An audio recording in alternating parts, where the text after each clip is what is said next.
एक वाजिद नाम के मुसलमान बादशाह थे। वो अपने राजधानी से दूसरे शहर को जा रहे थे, अपने ही राज्य में। तो उसमें राजा के साथ अंगरक्षक और रास्ते में फिर उनका खाना पीने का सामान ऊंटों के ऊपर ले जा रहे थे, क्योंकि मरुस्थल क्षेत्र के अंदर से ज्यादातर उसमें जो यातायात के साधन ऊंट ही होते थे। लंबा काफिला जा रहा था। आगे से एक भीड़ी तंग रास्ते से गुजर रहे थे। लंबा काफिला था। राजा के आगे भी सैकड़ों की संख्या में सैनिक और ऊंटों पर सवार चल रहे थे, पीछे भी चल रहे थे। बीच में राजा की सवारी ऊंट पर थी। आगे जाकर के उस तंग रास्ते में एक एक ऊंट गुजर सकता था, ऐसा पहाड़ों के बीच से रास्ता जा रहा था। उसी तंग रास्ते के अंदर एक ऊंट की मृत्यु होगी और वो ऊंट बीच में गिर गया, रास्ता जाम हो गया, राजा का काफिला रुक गया। अब बादशाह ने कहा कि मेरा काफिला मेरी आज्ञा के बिना क्यों रोका गया, इसका कारण बताओ। अब उनके साथ जो मंत्री महामंत्री थे वो गए, उन्होंने जाकर देखा। वो आकर के वापस राजा को स्थिति बताई कि एक ऊंट की मृत्यु हो गई, उसको निकालने में राजन थोड़ा समय लगेगा, क्योंकि रास्ता बहुत तंग है, काफी लंबा एक तंग रास्ते से हम जा रहे। राजा कहने लगा उस ऊंट को मेरे पास लाओ, वो क्यों मर गया मेरी आज्ञा के बिना। अब वो नौजवान राजा बना था, उसके हुक्म में सारे जो है ना राजा को क्या नाम है सैनिक महामंत्री नु नाचा करते। तो उसने नो सोच रखा था सारा कुछ तेरी आज्ञा तो हो रहा है। तो उसने कहा कि मेरी आज्ञा के बिना ये ऊंट कैसे मर गया, उसको मेरे पास लाओ, बुलाकर उठाकर लाओ। तो सैनिकों ने मंत्रियों ने आज्ञा का पालन किया, उस ऊंट को घसीट के उठा के राजा के पास ला छोड़ा। राजा ने कहा कि ये कहां से मरा, दिखाओ। कान भी नो के नो, आंख भी ठीक है, मुंह भी पूरा है, हाथ टांग भी इसके ठीक है, ये मरा कैसे, कहां से मर गया।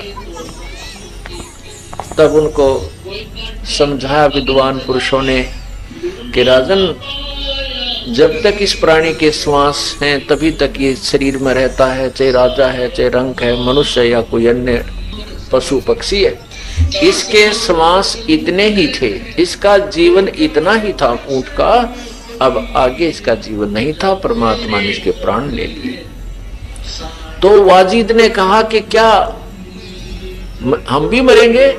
कहा जी ये तो हम भी मर जाएंगे, ऐसे कभी मर जाएंगे, कहा कभी भी मर सकते हैं, वो तो प्रभु की अल्लाह की रजा के ऊपर कभी भी उठा सकता। तो बहुत एकदम उसको धक्का सा लगा। फिर यो क्या कहा जीवन भाई, आज मेरे ठाठ हैं और मैं अभी मर जाऊं तो मेरा क्या क्या है यहाँ पर। कहते हैं एक चोट से धारिया जिन मिलन दाचा। उसी समय वापस आ गया कि चलो वापस, सारे काफिले को वापस लेके घर आ गया और अपनी पत्नियों से कह दिया कि अब हम चले यहाँ से। अब वो कहने लगा कि हम चले यहाँ से, सारी बांध सभी रानियां सब रोने लगी, बुरी तरह हाकार मच गया, हमारा क्या होगा, हमारा क्या होगा, कि कुछ भी हो। अब नहीं रुकेगा यहाँ पर, मैं जन्म और मृत्यु से पीछा छुटवाऊंगा। वाजिद बादशाह ने घर भी त्याग दिया, बालक भी छोड़ दिए, रानी भी त्याग दी। अब क्या किया, जंगल में जाकर के बैठ गया। अब जंगल में जाकर बैठ गया तो भूख भी लगे, गर्मी भी सतावे, वहां सारी व्यवस्था करनी पड़ी, झोपड़ी डालने लग गया। अब झोपड़ी भी डाली उसने। दिन में झोपड़ी में रहे और कभी एक गुफा भी बना ली, उस गुफा के अंदर बैठ के तप साधना करे।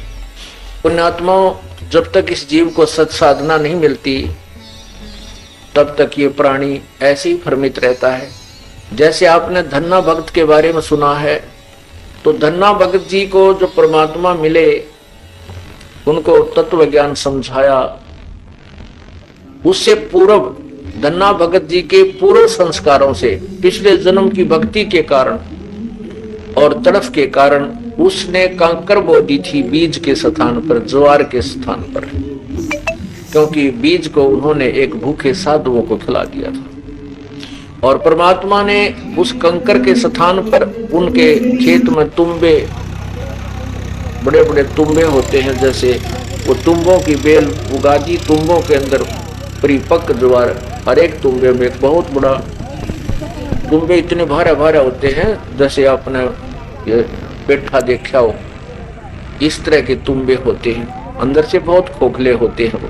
तो उन सब में ज्वार भर दी, अर्थात सैकड़ों मन ज्वार परमात्मा ने बगैर बोए ही दे दी।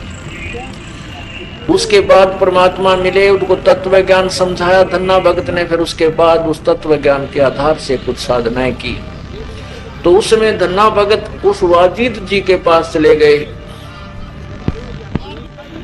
वाजिद जी के पास चले गए, वहां पर रुके 1-2 दिन। तो वाजिद जी ने कहा कि ए भक्त,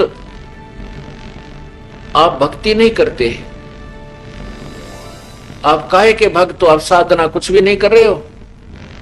धन्ना भगत कहता है, मैं साधना बहुत करता हूं।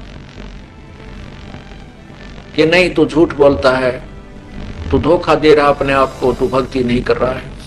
वाजिद जी ने कहा, वाजिद जी क्या करते थे कि दिन में तो बाहर बैठ जाते थे झोपड़ी पर नो आकड़ के, बहुत समय तक, दिन में 1-2 घंटा ही वो बातचीत अन्यों से करते थे, और रात्रि के समय गुफा में चले जाते थे। तब धन्ना भक्त ने कहा था, भाई दिन में बजे सो ढोंगी कहिए, रात न बजे सो चोरी, गुफा में बजे सो कहिए मोस्ता, भक्ति की गति और। कहते हैं दिन में लोग दिखावा करता हो तो ढोंगी माना जाता है, और गुफा में रात न बजे वो चोर कहलाता है, और गुफा में बढ़कर भक्ति करा वो तो चूहा कहलाता है। भाई भक्ति की गत और। इस बात से वाजिद को बड़ा खटका लगा, कहने लगा, भाई फिर ये क्या, कैसे बात कही आपने ऐसा, और भक्ति की कौन सी स्थिति है, क्योंकि जिसको परमात्मा चाहिए वो तुरंत निर्णय मांगता है। तब धन्ना भगत ने कहा कि किसी भी इतिहास में बता दे जिसने तेरे की तरह हठ योग किया हो, और जिन्होंने ऐसा हठ योग किया उनको परमात्मा नहीं मिला। नाम उठत नाम बैठत नाम सोवत जागवे, नाम खाते नाम पीते नाम से ती लागवे।